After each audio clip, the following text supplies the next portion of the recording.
Notre équipe se compose de Lutz Dirksen, de 9 accompagnateurs et de 3 caméramens.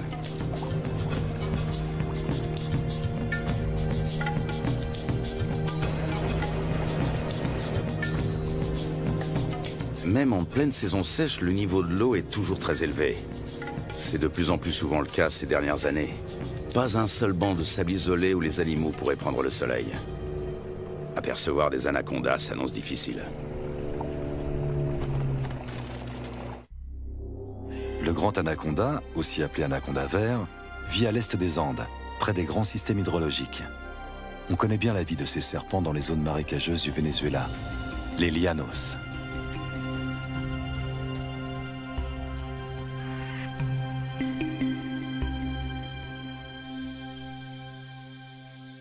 Là-bas, les anacondas mesurent rarement plus de 4,5 mètres de long.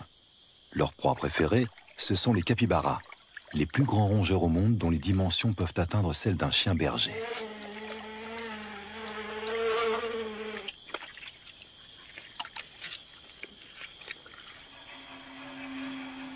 Pendant la saison sèche, la savane se transforme.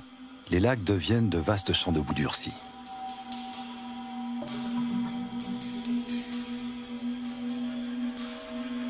Difficile pour un anaconda de plus de 4 mètres de trouver un point d'humidité qui lui permettra de supporter la chaleur.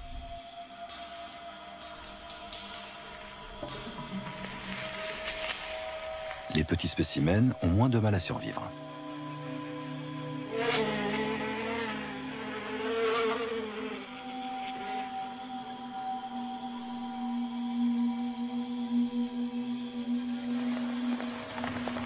Début avril, la saison sèche touche à sa fin et les premières gouttes d'eau se transforment vite en pluie torrentielle. En à peine quelques jours, les étendues asséchées se gorgent d'eau.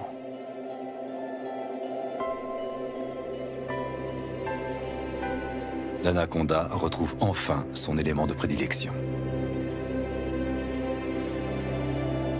De toutes parts, la savane verdit et renaît à la vie.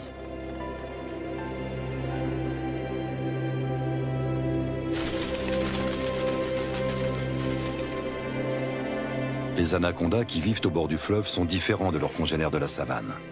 Ils peuvent mesurer jusqu'à 9 mètres de long. Contrairement à leurs congénères vénézuéliens, on sait très peu de choses sur leur mode de vie.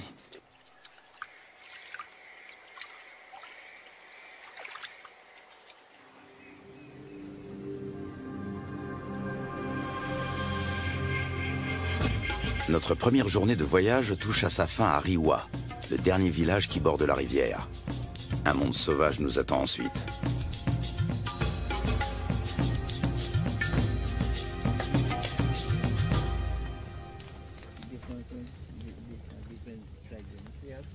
À la lueur du feu de camp, un vieux chasseur nous raconte la légende du matapi.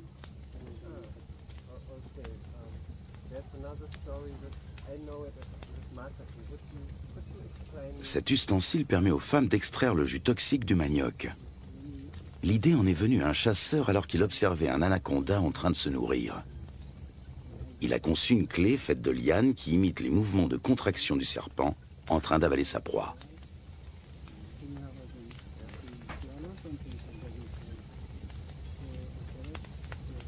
Fascinant. Tout autant que le ciel qui brille de 1000 étoiles au-dessus de nos têtes.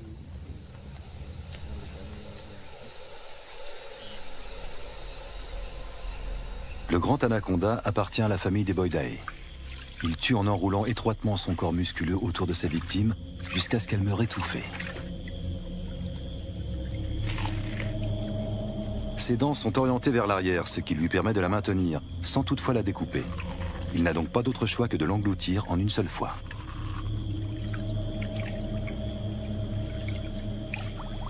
Sa mâchoire et son corps sont capables d'une extraordinaire dilatation.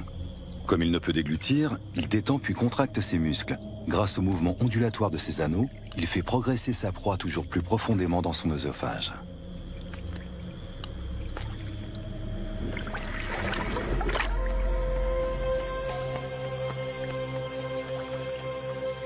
Un groupe de becs en ciseaux prend son envol dans la lumière du petit matin.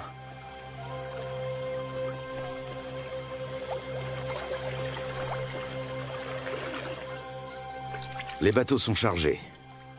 Un rapide petit déjeuner, puis il faut repartir.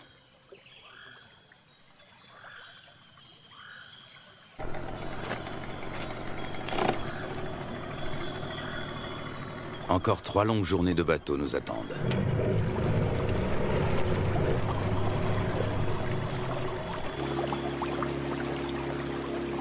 Notre objectif, un territoire inexploré situé en amont de la rivière. Il y a 2 ans, des chasseurs y ont observé des anacondas de plus de 6 mètres de long.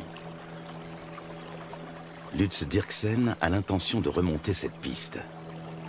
Il souhaite également réaliser la cartographie des espèces que l'on peut rencontrer dans la région. Plus nous progressons et plus la nature nous semble vierge.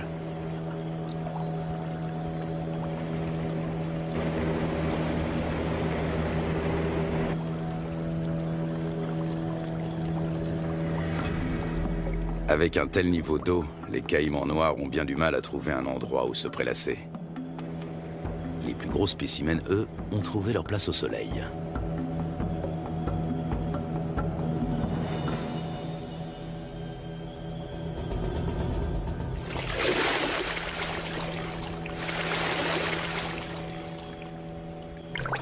Le caïman noir est le plus gros prédateur du continent.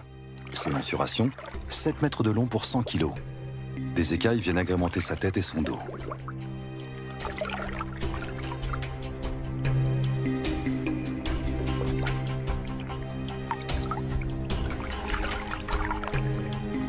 La peau cuirassée de son ventre et de sa gorge est particulièrement épaisse et dure. Sa mâchoire supérieure est typique de son espèce. Toute dent qui tombe repousse invariablement. Les petits points qui ornent son museau sont autant de récepteurs ultrasensibles qui lui permettent de localiser ses proies. Au fil de l'évolution, les crocodiliens, dont font partie les caïmans, ont su imposer leur domination. Après plusieurs heures de trajet, une pause est la bienvenue. C'est Lutz Dirksen qui tient le journal de l'expédition.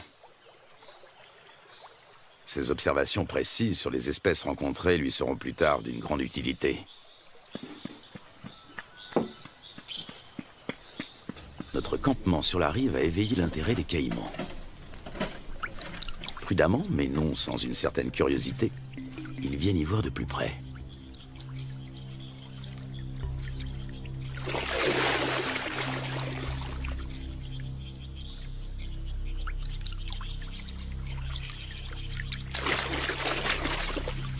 Une mesure d'intimidation s'impose.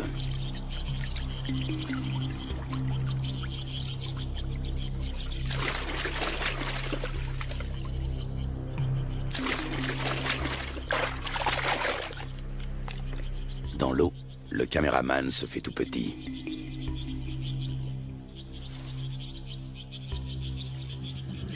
La bête est encore loin. Comment l'attirer sur un banc de sable pour mieux l'observer? La prudence est de mise. Le caïman commence par suivre le comportement des vautours. Une fois sûr qu'aucun danger ne menace, il vient récupérer les restes de repas que nous avons disposés en guise d'appât.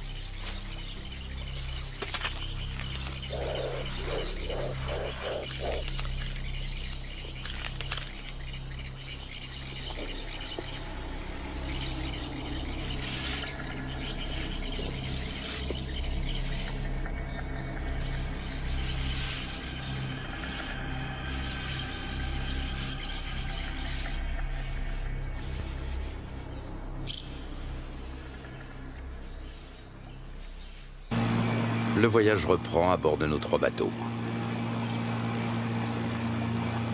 Dans ce virage, la rivière a creusé une profonde entaille dans la berge et coule désormais tout droit.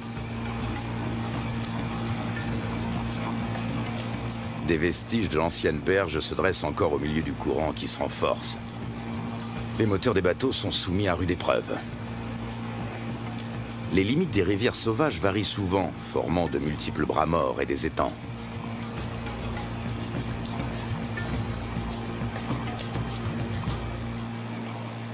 L'après-midi suivant, nous croisons une famille d'otaries géantes. Les Indiens les attirent grâce à un cri bien particulier.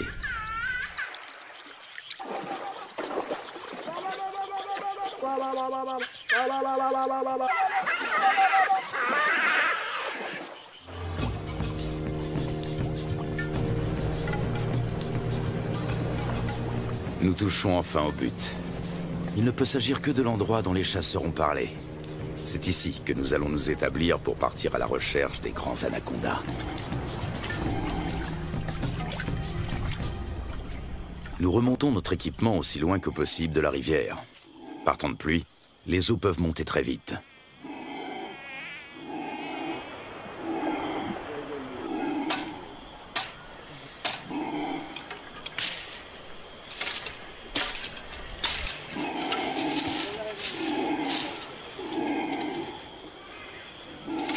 Sous les cris de protestation des singes hurleurs, nous installons 4 bâches imperméables.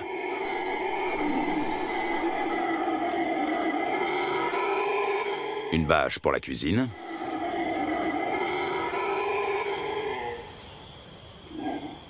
Une pour l'équipement de tournage. Et 2 pour nos hamacs. Nous savons que les serpents et les scorpions aiment se glisser dans les poches et les bottes des hommes.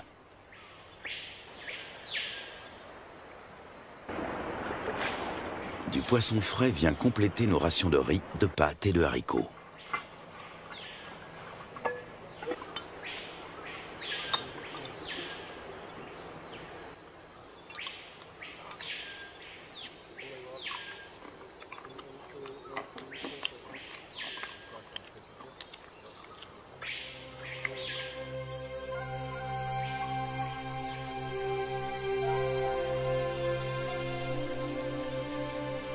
Nous sommes en route depuis maintenant plusieurs heures.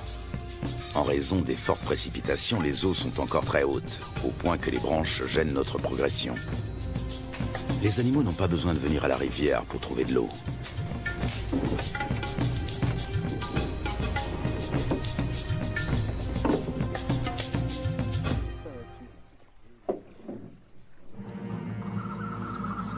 Durant la saison des pluies, les anacondas suivent l'eau jusque dans la forêt. Ils passent toute leur vie dans les marécages. Même leur venue au monde a lieu en milieu aquatique. Dans le corps de leur mère, les embryons grandissent à l'intérieur des œufs. Lorsque ceux-ci sont prêts à éclore, les jeunes s'extirpent de la coquille avant d'être sortis du ventre de la mère. Ils naissent ensuite sous forme de petits serpents parfaitement développés. Ils sont tout de suite dans leur élément. Le nombre de jeunes dépend du gabarit de la mère. Chez une grande femelle, une portée peut compter plus de 80 serpenteaux.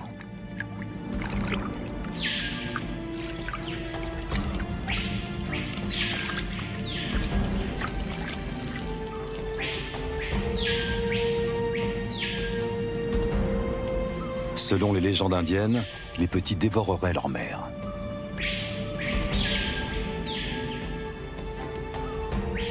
Un certain nombre de serpenteaux s'éloignent quelques minutes à peine après leur naissance. Ce sont déjà des prédateurs à part entière avec un redoutable instinct de chasseur.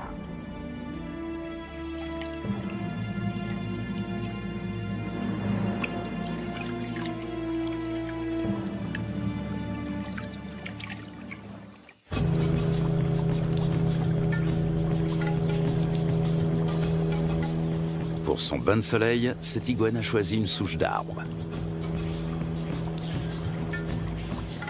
Nous tentons notre chance dans un petit cours d'eau.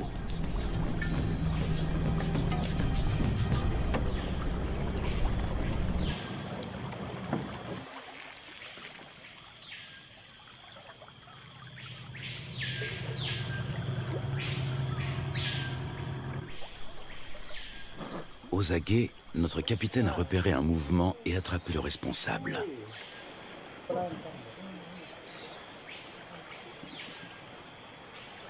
Un jeune anaconda. Il fait près d'1 mètre de long et est âgé de seulement quelques semaines. Sa première mue le rend quelque peu apathique.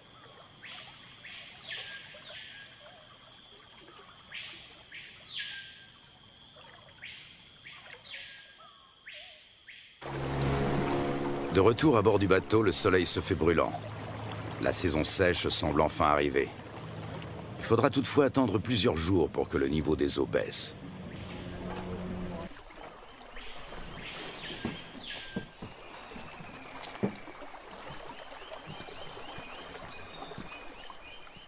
Pour se frayer un chemin sans machette, il faut suivre les pistes régulièrement empruntées par les animaux.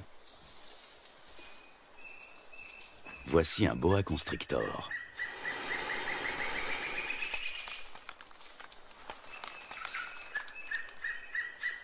Nous sommes trop grands pour lui servir de proie, mais cela ne l'empêche pas d'essayer de nous intimider.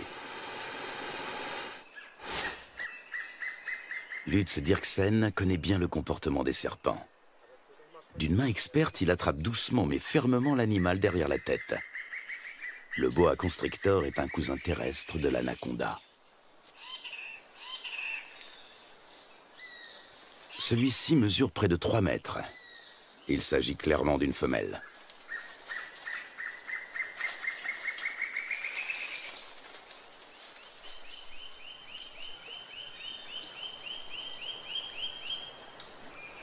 Encore un jeune anaconda. Lorsqu'ils sont âgés d'à peine quelques jours, ils se montrent particulièrement agressifs.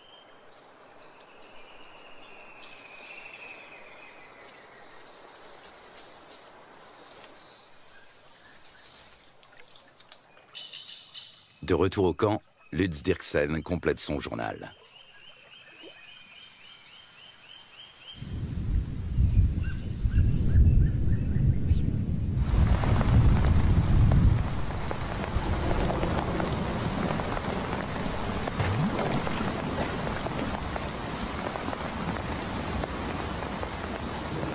Ces 4 dernières années, la Guyane n'a pas connu de saison sèche normale. Le manioc a même pourri sur pied. À l'origine de cela, les phénomènes météorologiques tels que la Niña et le réchauffement climatique.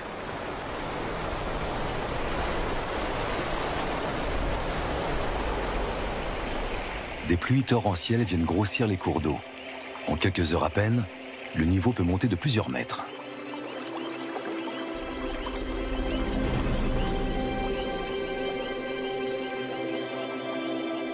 Les forêts qui bordent les rivières ont l'habitude de ces caprices saisonniers.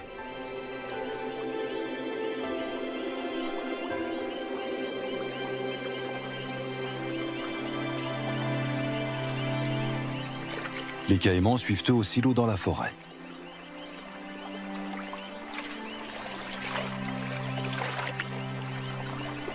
Même le tapir trouve de la nourriture sous l'eau. En plus des fruits et des feuilles, il est friand de plantes aquatiques. Il faut dire que dans l'ombre des sous-bois, ce gros ongulé peine à trouver de quoi se nourrir correctement.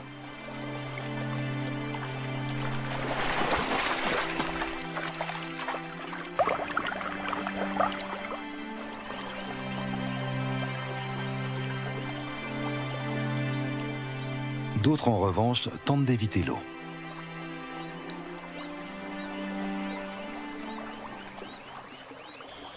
Au beau milieu de la nuit, le niveau d'eau a encore subitement monté de plus de 3 mètres.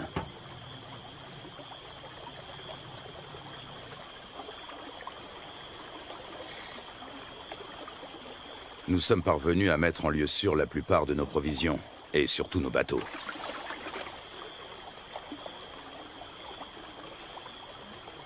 Il faut dresser maintenant le bilan des dommages.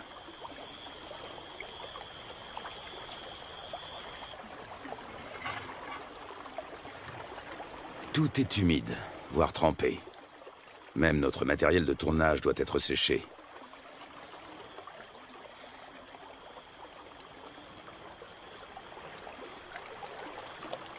Continuer ou faire demi-tour? Telle est la question. Si nous voulons rester, il nous faut un campement en amont des cascades. À condition de venir à bout de celle-ci.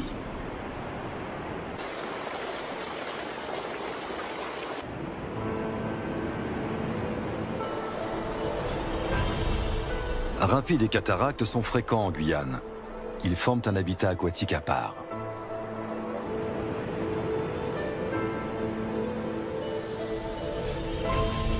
Les vautours s'attribuent les victimes de noyades.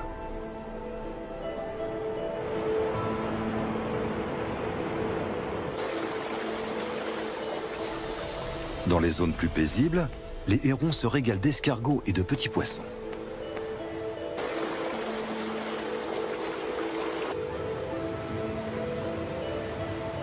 Les loutres géantes, elles, aiment chasser dans les remous poissonneux.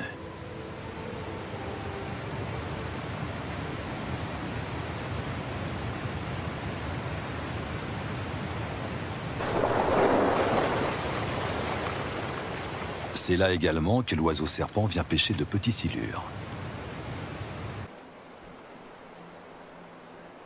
Nous sommes sur le territoire du jacara, la seule espèce de caïman qui évolue dans ces eaux torrentielles. Il est nettement plus petit que le caïman noir.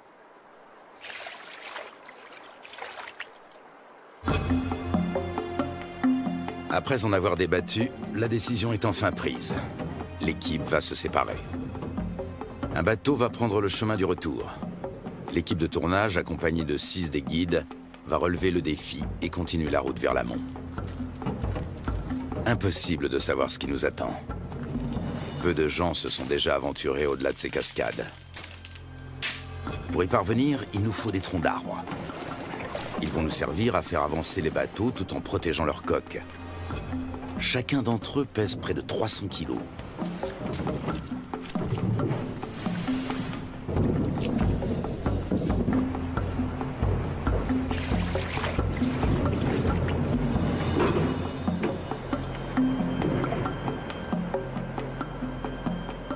Lutz Dirksen repère un cousin de l'anaconda. Il s'agit d'un Corallus hortulanus qui vit dans les arbres.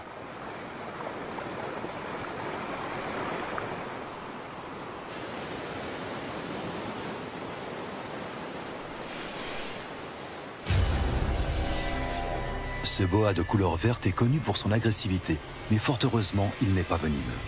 Lorsqu'il attaque, il se cramponne à sa proie.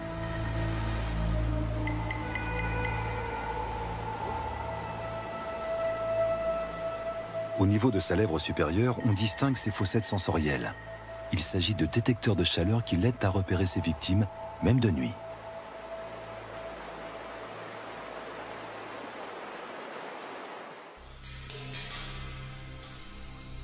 L'anaconda aussi s'oriente grâce à la chaleur corporelle dégagée par ses proies lors de la chasse.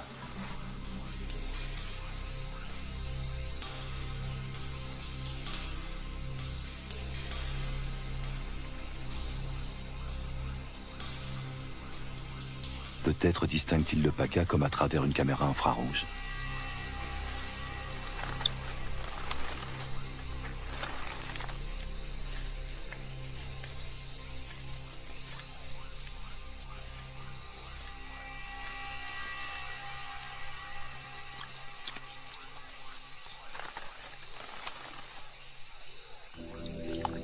Le plus souvent, l'anaconda chasse en restant immobile sous l'eau, attendant qu'une proie arrive à sa portée. Seul son nez et ses yeux dépassent discrètement de la surface.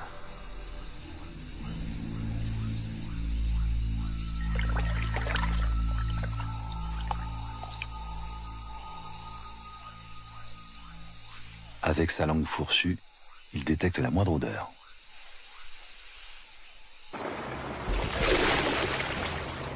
Nous progressons bien plus péniblement que nous ne l'avions imaginé.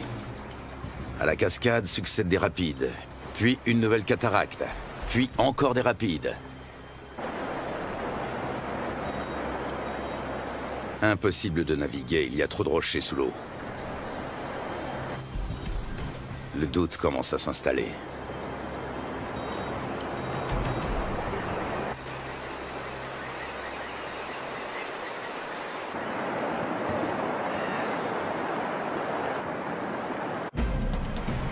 Dans le cours supérieur, les eaux sont particulièrement impétueuses.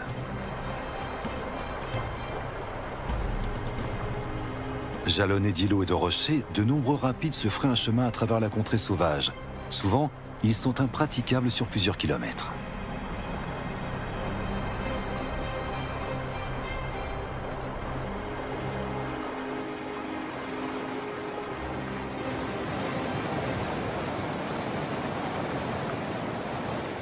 Les jacaras ont compris que les poissons leur tombent directement dans la gueule pour peu qu'ils se placent au bon endroit.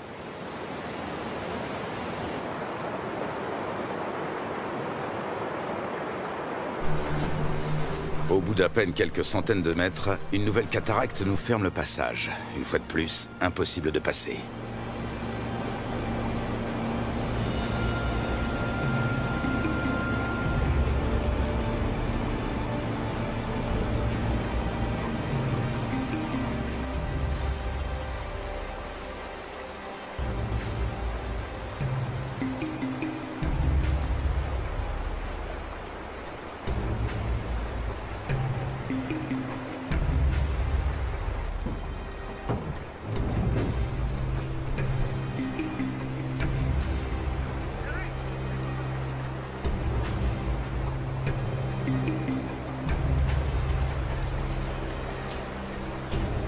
Nous progressons lentement.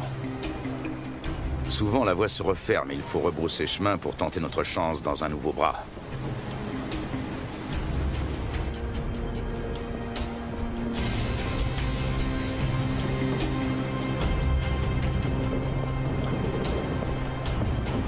Il nous aura fallu une journée entière pour parcourir 500 mètres.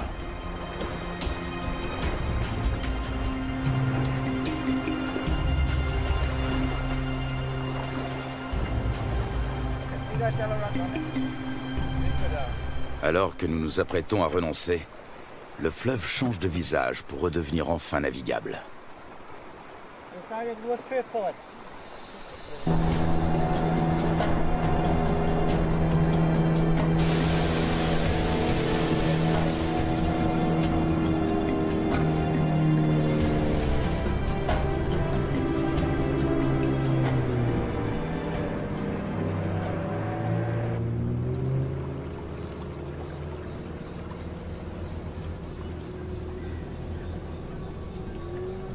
Devant nous, la rivière se dédouble. Un monde intact nous attend.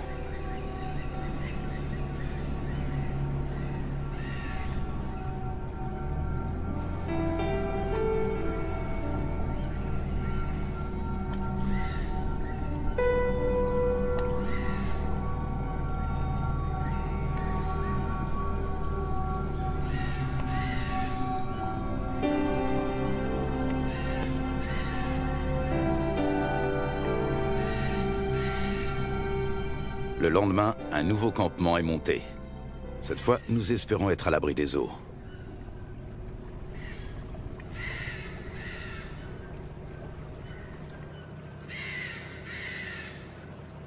Non loin de notre campement, nous tombons sur un groupe de capybaras.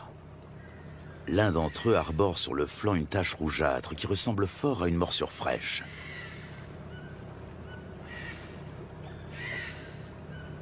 Les rongeurs ne semblent pas gênés par notre présence. Ailleurs, ils se montrent plus farouches. Ici, ils ne redoutent que le jaguar et l'anaconda. Et puis, au milieu d'un enchevêtrement de branches, il est là, immobile. Il a pourtant perçu notre présence depuis un bon moment.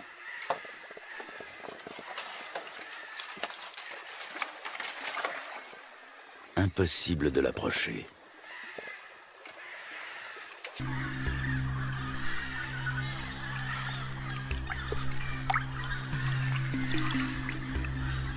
L'accouplement peut durer jusqu'à 4 semaines.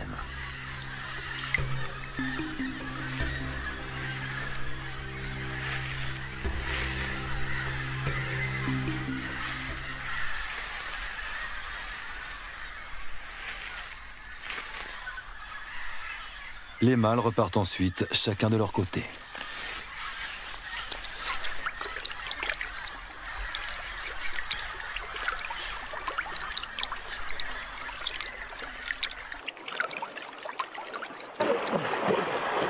Soudain, nous faisons une découverte de taille.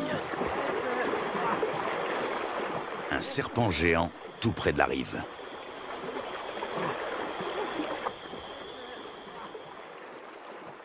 Même à 4, nous avons du mal à le maîtriser. Son corps n'est qu'un unique et gigantesque muscle d'acier flexible.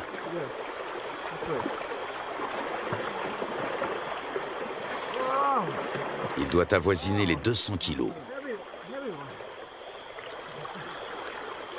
Il s'agit d'une femelle.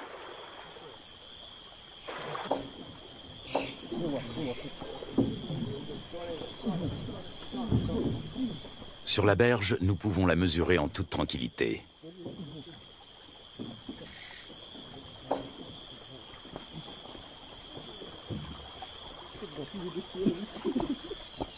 Un sac sur la tête devrait la calmer. Un moyen qui a fait ses preuves.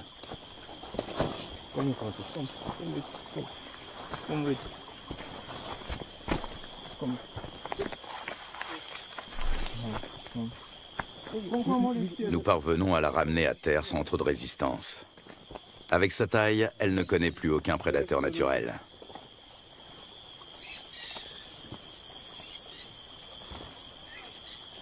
Certes, elle n'est pas venimeuse, mais elle sait se défendre.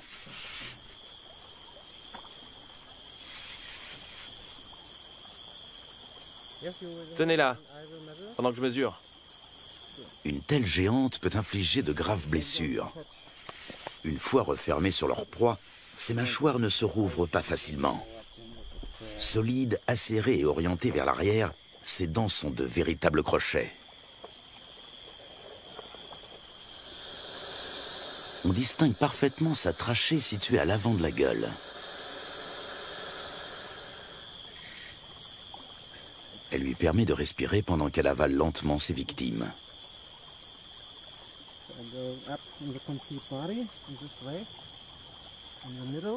L'anaconda fait jouer ses muscles. Difficile de prendre ses mesures.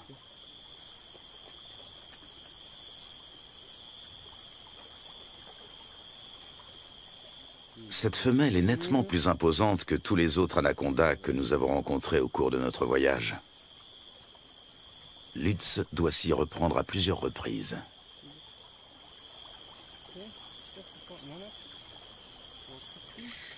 « 4,50 m.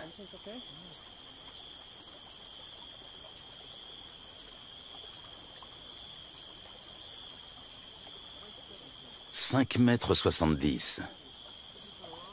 La bête mesure près de 6 mètres. Un sacré morceau.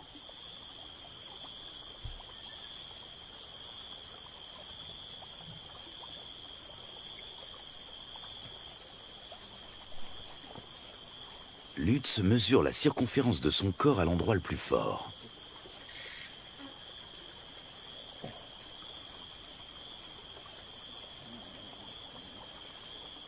« 63 cm.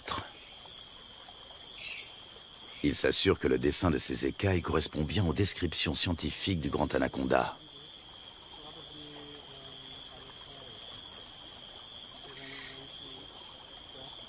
Ces plaies proviennent d'un marsupial. Il arrive que l'anaconda se...